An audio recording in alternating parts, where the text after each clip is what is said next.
Bienvenue dans le cadre de votre formation sur l'entrepreneuriat. Nous allons démarrer cette première capsule qui concerne l'entrepreneur. La question qu'on va se poser est tout simplement, comment est-ce qu'on devient un entrepreneur? Généralement, quand on parle d'entrepreneuriat, on se retrouve à être très excité à l'idée de posséder et gérer une entreprise. C'est certainement une idée très tentante. Être un entrepreneur implique surtout d'assumer un ensemble de responsabilités et surtout de faire face à beaucoup de défis. La première question qu'on peut se poser, c'est êtes-vous capable de devenir un entrepreneur? Avez-vous ce qu'il faut pour devenir un entrepreneur? Des circonstances favorables en combinaison avec certains traits de caractère ainsi que des compétences sont des éléments nécessaires pour le développement de l'entrepreneur prospère. Il faudra également avoir des connaissances spécifiques, de l'expérience dans le domaine pour réussir. Le chemin du succès va être parsemé d'obstacles. Nous pourrions sans aucun doute dire que ce qui fait le succès de tout projet entrepreneurial, c'est l'entrepreneur lui-même. L'entrepreneur est le principal gage de succès quand on parle d'entrepreneuriat. Donc cette première capsule va faire un focus sur l'entrepreneur que vous êtes. Devenir un entrepreneur, c'est d'abord un état d'esprit. C'est aussi un mode de vie. Être entrepreneur se différencie génériquement d'être un businessman. On peut trouver notamment un ensemble de ressources sur les différences entre le manager, l'entrepreneur et le businessman. On confond très fréquemment entrepreneur, businessman, manager et même CEO ou PDG. Une des premières choses qu'on peut noter, c'est qu'un entrepreneur n'est pas forcément un CEO ou n'est pas forcément un PDG, car une start-up n'est pas encore vraiment une entreprise. Une start-up et une entreprise n'ont pas les mêmes problèmes à résoudre.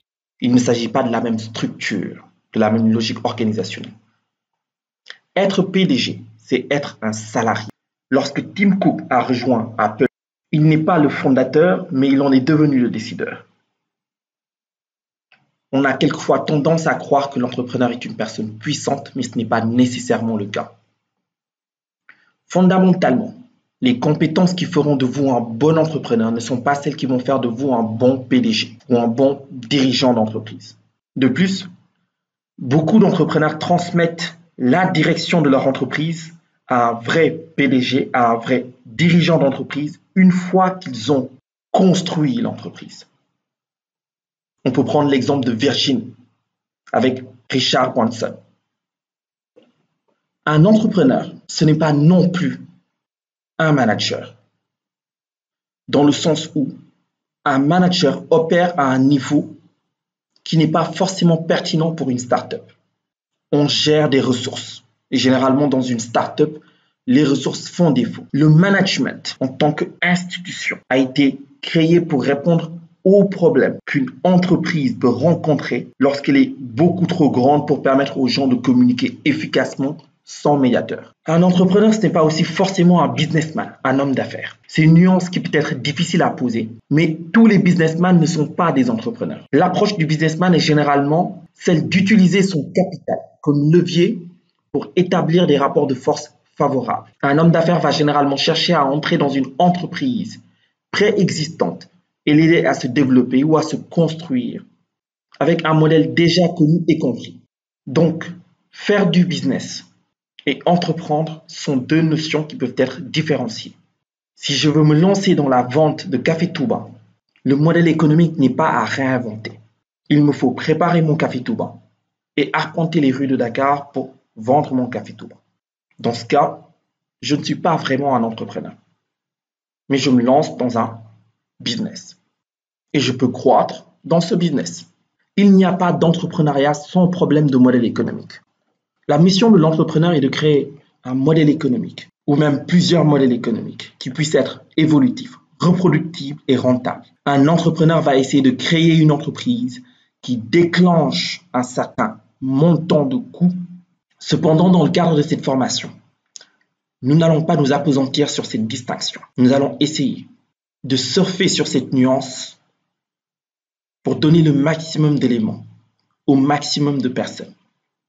Que vous vous définissiez comme un entrepreneur dans l'âme cherchant à révolutionner un secteur avec un nouveau modèle économique ou que vous veuillez juste démarrer une activité génératrice de revenus, cette formation tâchera de vous donner le maximum d'outils.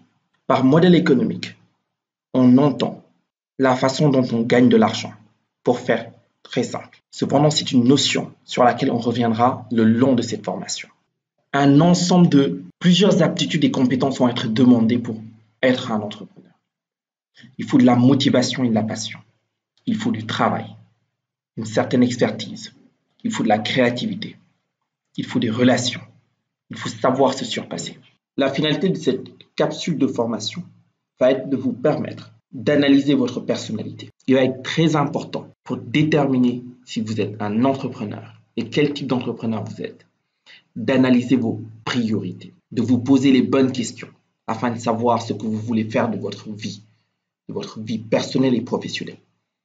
L'entrepreneuriat va avoir des impacts non négligeables dans votre vie personnelle. On ne peut pas choisir le chemin entrepreneurial et vouloir faire une scission nette entre une vie professionnelle et une vie personnelle. Quels sont les objectifs que vous souhaitez atteindre? Qu'est-ce qui a de la valeur à vos yeux? Que seriez-vous prêt à sacrifier? Ces questions sont cruciales. Ces questions sont déterminantes pour vous aider une fois que vous aurez démarré votre projet. Pensez à ce que vous devez réaliser pour atteindre ces objectifs et priorités. Avez-vous besoin d'argent? Avez-vous besoin de plus de temps? Voulez-vous passer du temps avec vos amis, avec votre famille? Ensuite, il va falloir que vous déterminiez si vous avez la personnalité d'un entrepreneur. Devenir son propre patron est l'objectif de beaucoup de personnes, mais nous ne sommes pas tous faits pour cette vie. Connaître la réaction que vous pouvez avoir dans certaines situations vous permettra d'atteindre plus facilement les objectifs que vous êtes fixés. Dans le cadre de ce parcours de formation, les questions d'intelligence émotionnelle liées à l'entrepreneuriat seront d'ailleurs évoquées à cette finalité. Êtes-vous capable de supporter les responsabilités? Parce que les entrepreneurs agissent le plus souvent sans filet et donc sont responsables de leur succès, mais aussi de l'échec de leur entreprise. Aimez-vous travailler avec les autres? La majorité des entrepreneurs doivent gérer les activités de relations de clients, en particulier si vous lancez votre entreprise. Si vous n'aimez pas interagir avec des inconnus, vous risquez de rencontrer des difficultés pour faire décoller votre business. Pouvez-vous accepter l'incertitude et la possibilité d'échouer? Même les entrepreneurs les plus talentueux, Bill Gates, Steve Jobs, Richard Branson, Yerim So, Babacar Ngom, ont tous connu des échecs. Et généralement à plusieurs reprises avant de trouver une formule gagnante. Aimez-vous relever des défis et trouver des solutions créatives? Les entrepreneurs se frottent à de nombreux obstacles pour lesquels ils doivent trouver des solutions innovantes. Vous devez donc pouvoir accepter la frustration et être capable de résoudre les problèmes si vous souhaitez devenir un entrepreneur. Ensuite, vous allez faire la liste de vos forces en étant honnête avec vous-même et en suivant notamment l'outil qui vous sera fourni avec cette formation. Vous allez faire une liste de forces et faiblesses. Et il faudra aussi aller chercher l'énergie et la détermination qui vont vous permettre de surmonter bien des obstacles qui vont venir. Il faudra être assez idéaliste pour croire en vous-même, mais aussi assez pragmatique pour pouvoir analyser la situation de façon réaliste. L'étape suivante sera de déterminer quel type et quel domaine d'affaires vous convient le mieux. Ceci va permettre de poser les fondations pour notamment trouver une bonne idée, faire des recherches sur le marché, parler à de potentiels consommateurs, déterminer les risques qui sont encourus, comprendre l'idée de perte acceptable, s'engager à atteindre un objectif et non pas à suivre un plan fixe. Trouver une bonne idée. La plupart des entreprises commencent par une bonne idée. Mais il faut notamment avoir en tête que l'idée ne suffit pas. Et l'idée d'ailleurs n'est pas vecteur de toute la valeur qu'on va créer dans une entreprise. Le monde de l'entreprise est rempli de très bonnes idées, mais aussi d'idées relativement médiocres. Il ne faut pas chercher à coûte que coûte avoir une idée révolutionnaire ou innovante ou unique pour rencontrer le succès.